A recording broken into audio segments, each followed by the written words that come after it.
జీవిత మజిలీలో చివరి ఘట్టమైన అంతిమ సంస్కారం కూడా గౌరవప్రదంగా ఉండాలన్నారు ఎమ్మెల్యే బండారు సత్యానందరావు.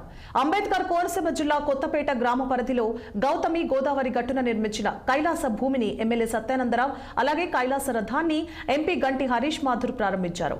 మనిషి జీవితంలో చివరి ఘట్టమైన అంత్యక్రియలు ఎలాంటి ఇబ్బందులు లేకుండా పూర్తి సౌకర్యాలతో జరగాలన్నదే తమ అభిమతమన్నారు MLA Satyananda Rao.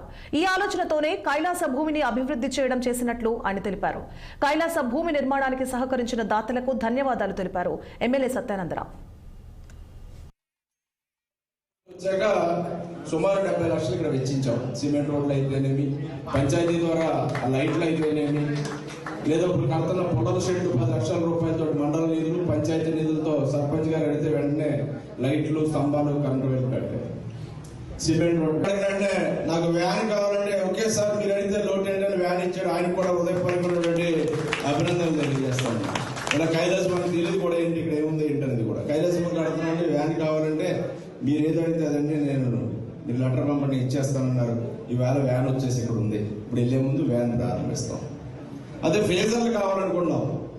Phasor salad Swamireddy గారి అబ్బాయి 1 లక్ష రూపాయలు ఒక ఫేజర్కి ఇచ్చారు. వారికి కూడా అభినందనలు.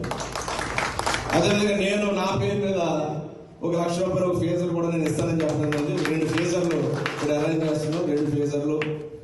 రాత్రి చంద్రకృష్ణ గారు ఆయన ఫోన్ చేశారు, ఎక్కడో హైదరాబాద్లో ఉన్నానండి. నేను 1 లక్ష రూపాయలు ఇస్తానండి, నా పేరు మీద కూడా ఏదో కార్యక్రమాన్ని చెప్పారు. ఆయన కూడా అభినందనలు. ఇలా చాలా మంది దాతలు సహకారం కూడా రెడ్డి గారు తీసుకున్నారు. ప్రభుత్వ నిధులు, దాతలు అన్ని కలిసి కలగలిపే ఈ రోజున ఈ పవిత్రమైన పుణ్యమైన స్థలంలో సూర్యుడిగుండాల పాయలో మందేశ్వర స్వామికి అభిముఖంగా చాలా పవిత్రమైన స్థలం. ఇక్కడ దహన క్రియలు జరుపుకుంటే డైరెక్ట్ శివుల్లో